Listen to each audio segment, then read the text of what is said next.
my contribution as an artist is small, it's incremental, and it's consistent.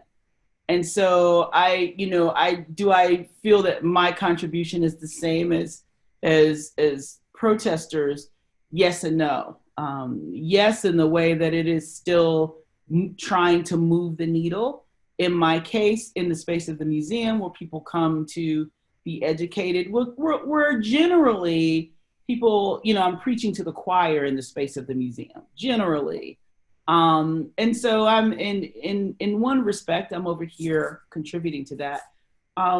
The way in which it's not necessarily different is that as an artist, once I make a work and it goes into the space of a museum or into someone's home, I'm not there. And so the work has to do the work, and it has to kind of like reach out and engage with the viewer, and hopefully it's engaging people in a kind of thought process that then makes them ready to change or to receive ideas that are differing from what they potentially had in the beginning, especially if there are ideas about changing.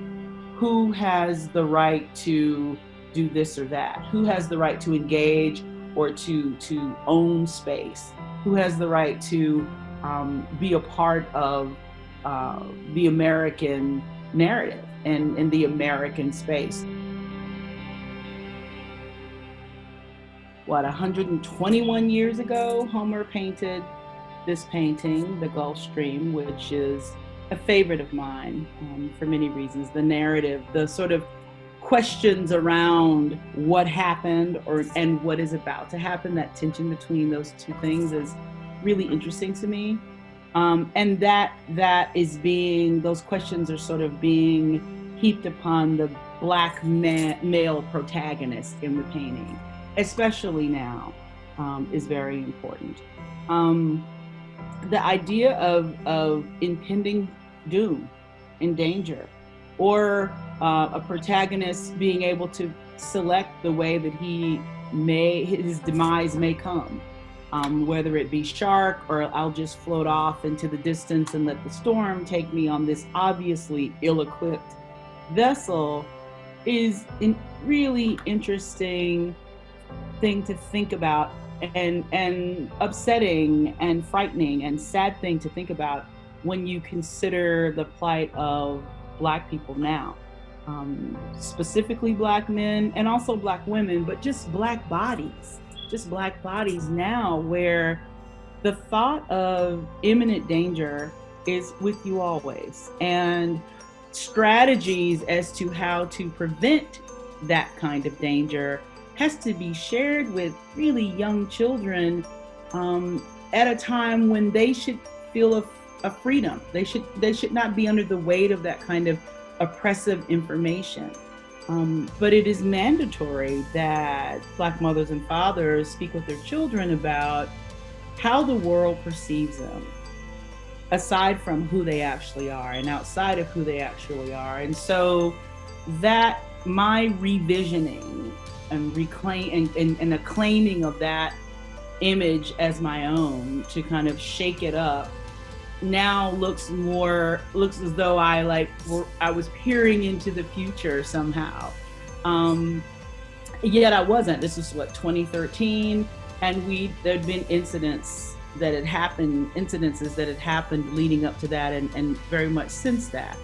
But to create an image where I remove the body, I remove the protagonist, and I leave the Black Power flag, the UNI flag, the Pan-African flag on the ship as a kind of gesture that signifies a choice, perhaps, that protagonist made.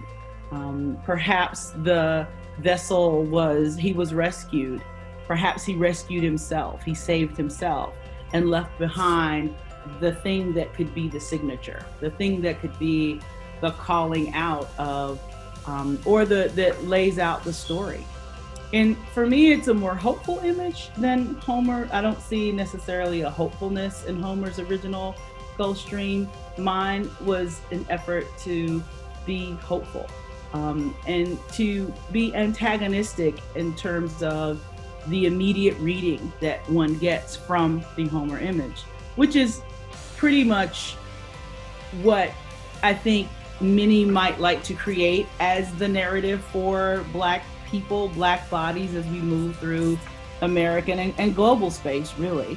But I wanted to do something different. And so I constructed a different scene through the use of my materials, which to a large degree, especially then, my making consisted of a lot of collage.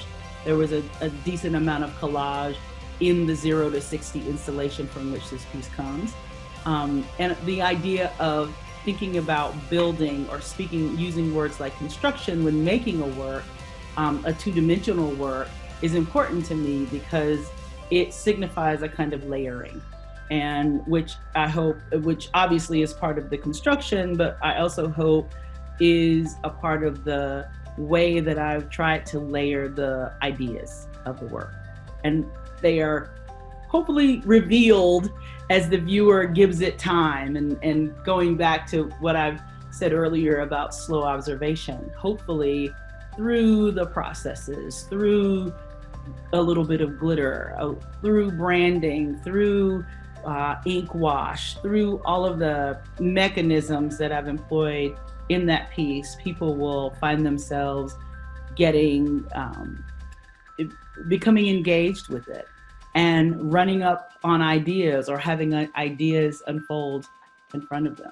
And so making an image that's more hopeful than a quintessential Americanist painter and painting, coming forward now and having that be presented at during Juneteenth, I think is incredibly significant.